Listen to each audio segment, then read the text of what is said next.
bientôt les scientifiques comprennent qu'ils sont propriétaires de leurs découvertes, qu'ils ont donc dorénavant le droit de les exploiter pour leur propre compte. Oleg, par exemple, il était chercheur à l'Institut de géologie. Aujourd'hui, il est directeur de l'une des premières entreprises privées de la ville.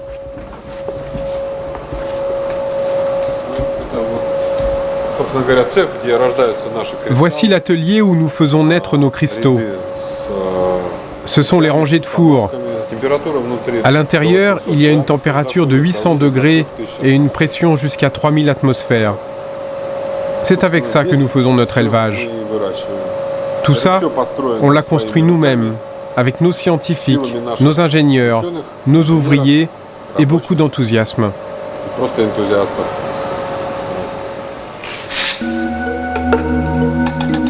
La recette est secrète et pour qu'elle le reste, elle n'a jamais été brevetée. Le remplissage des cylindres dure plusieurs heures et les dosages sont très précis.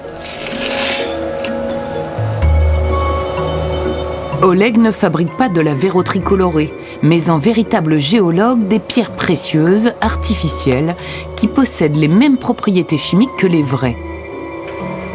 Il y a une fournée par semaine et le matériau d'origine vient toujours des mêmes carrières de Sibérie.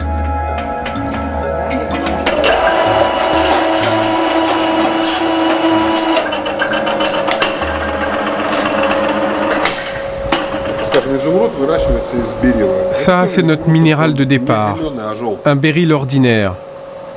On l'utilise pour l'émeraude, mais c'est le même principe avec toutes les pierres.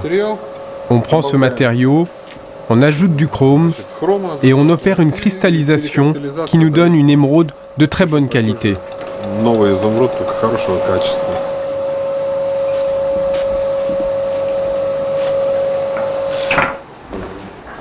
C'est peut-être un rêve de géologue ou d'alchimiste, être capable d'imiter, de reproduire l'œuvre de la nature. L'entreprise d'Oleg, en tout cas, a permis à l'Institut de géologie de survivre et à ses chercheurs d'arrondir leur fin de mois.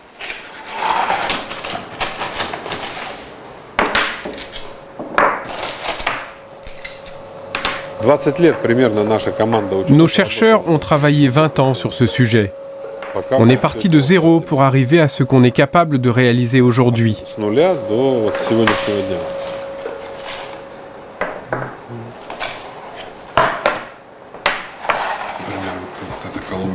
Voici une émeraude de Colombie, une émeraude du Brésil, de Zambie, c'est en Afrique, un béryl rouge, un rubis. Le meilleur rubis, c'est le birman. On ne dit pas que notre émeraude vient de Colombie. On dit qu'elle ressemble, qu'elle a la couleur d'une émeraude de Colombie. Elle ne vient pas de Colombie, on dit que c'est une émeraude artificielle, couleur de Colombie. Il faut des milliers d'années à la nature pour créer une émeraude ou un rubis. Oleg, lui, n'a besoin que d'une trentaine de jours. Dans ses fours, il fait naître 70% des pierres artificielles commercialisées dans le monde.